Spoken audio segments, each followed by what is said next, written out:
पारंपरिक रूप से नेपाल एक जाति आधारित समाज रहा है। नेपाल में सबसे बड़ा जातीय समूह क्षत्रिय 16.6%, ब्राह्मण 12.2% हैं, जिन्हें संयुक्त रूप से खस आर्य कहा जाता है और वे नेपाल की आबादी का लगभग 29% हिस्सा है। दोनों को संयुक्त रूप से खस आर्य कहा जाता है। पारंपरिक रूप से नेपाली समाज में प्रभुत्व रखते हैं और नेपाल की प्रतिनिधि सभा और कई राज्यों में इनके मुख्यमंत्री हैं। नेपाल की आबादी में मगर और थारू जाति का भी अहम हिस्सा है।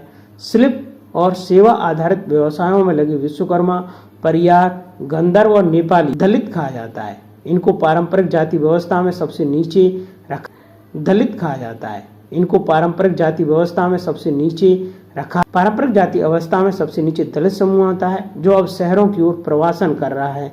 नेपाल में शहरीकरण का स्तर कम है, लेकिन यह बढ़ रहा है। नेपाल में जातीय, सामाजिक और आर्थिक असमानता लगातार बढ़ रही है। शिक्षा स्तर पर भी ये असमानता दिन प्रतिदिन बढ़ रही है। नेपाल में हाल ही में हुई हिंसा के पीछे यही मुख्य वजह रही, क्योंकि सामाजिक और सैन्य शक्तियों में क्षत्रिय लोगों का दबदबा था, लेकिन आबादी नेपाल में सबसे अधिक है। जबकि ब्राह्मण वर्ग का सामाजिक, राजनीतिक और सियासत में अधिकतर पदों पर ब्राह्मण वर्गों के लोग विराजमान थे।